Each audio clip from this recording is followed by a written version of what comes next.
Betty Nathan Mush, ni afisa elimu kata ya Maligwi, lakini ni mwenyekiti wa kikundi cha Superwoman Lushoto, kikundi ambacho kimeshughulika sana kufanya maadhimisho ya siku za wanawake kwa takribani miaka 5 sasa. Kwa kweli tunamshukuru Mungu kwa ajili ya wanawake wenzangu ambao wamekuwa mstari wa mbele katika kuandaa maadhimisho ya siku hizi za wanawake.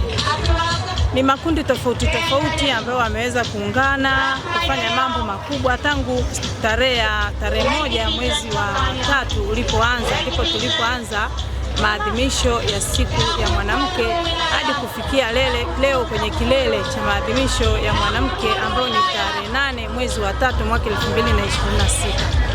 Kipekee tuna kila sababu ya kumshukuru Mama Samia kwa namna ambavyo ameweza kuwawezesha wanawake katika mkoa wetu wa Tanga. Tumesikia kwenye speech nzuri ya mkuu wetu wa mkoa Mama Batilda kwa namna ambavyo ameelezea swala zima la mikopo ya wanawake, jinsi ambavyo Mama Samia ameweza kuwekeza nguvu nyingi, fedha nyingi katika swala la kuwasaidia wanawake kwenye upande wa mikopo. Ameeleza vizuri kwamba fedha hasa ya wilaya yetu ya Lushoto ipo tayari katika benki yetu ya NMB pale Lushoto. Kwa hiyo amehimiza wanawake kwa 100% kuandaa vikundi vyao na kwenda kwenye ofisi za maendeleo tayari kwa mchakato wa kuweza kupata zile fedha za mikopo. Nimshukuru Mama Samia, nimshukuru mkuu wetu wa mkoa, lakini nimshukuru mkurugenzi wetu kwa namna ambavyo wameweka utaratibu mzuri wa kusaidia wanawake. Kwa sasa hivi tunatamani sana wanawake wenzetu waweze kusaidiwa kwa namna mbalimbali, kwa sababu kweli wanawake wakiwezeshwa nao wanaweza. Kwa sababu kwa sasa hivi mwanamke ukimwambia afanye biashara hana mtaji, ukimwambia aende shambani hana mtaji. Lakini kwa fedha hizi ambazo mama yetu Mama Samia ametuwezesha, wanawake wataweza kufuga, wataweza kufanya shughuli za kilimo, lakini wataweza kufanya shughuli mbalimbali za ujasiriamali. Tumeendelea kuhamasisha wanawake na kuwaomba wajiunge katika vikundi mbalimbali ili waweze kupata hiyo mikopo na kuanzisha vikundi vya kushona, lakini vikundi vyao vya kushona viweze kuunganisha wasichana ambao wako kwenye mazingira magumu, waweze na wao kujitambua kwa kujifunza kushone ili na wao waweze kujitegemea katika maendeleo yao. Lakini sasa mimi ni rai yangu kuwaomba wanawake wa wilaya yetu katika kata zetu zote wajitokeze kwa wingi katika kuomba ile mikopo ili iweze kuwasaidia katika kata zao kule walipo.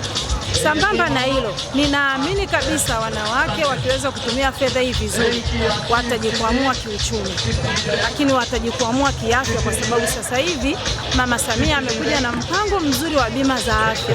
Ukiangalia wanawake wakijiunga, wanawake 6 tu kwa shilingi 30,000 wanaweza kupata ile bima ya afya. Wataipataje? Ni kutumia sasa ile mikopo ambayo mama ameitoa kwa ajili ya kuendesha shughuli zetu za ujasiriamali na biashara ndogo ndogo, ili waweze kupata faida ya kurejesha na kinachobaki waweze kuendesha familia yao.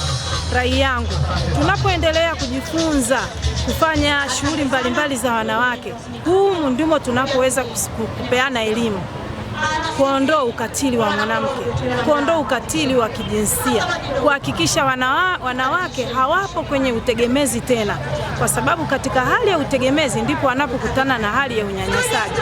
Pengine mwanamke anaomba fedha kwa mume wake, mwanaume anamnyima, lakini katika kumnyima hamnyimi tu kwa lugha nzuri, anamkaripia, anaona kwamba ni useless, lakini kutokana na kiasi ambacho sasa wamepewa watajikwamua wenyewe.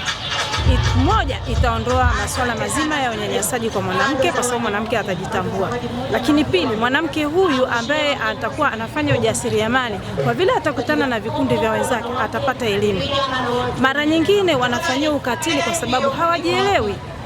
Unakuta mtu anafanyia ukatili hajui haki yake, labda anafanyia ukatili katika mapenzi, yeye kwa vile hajui anajikuta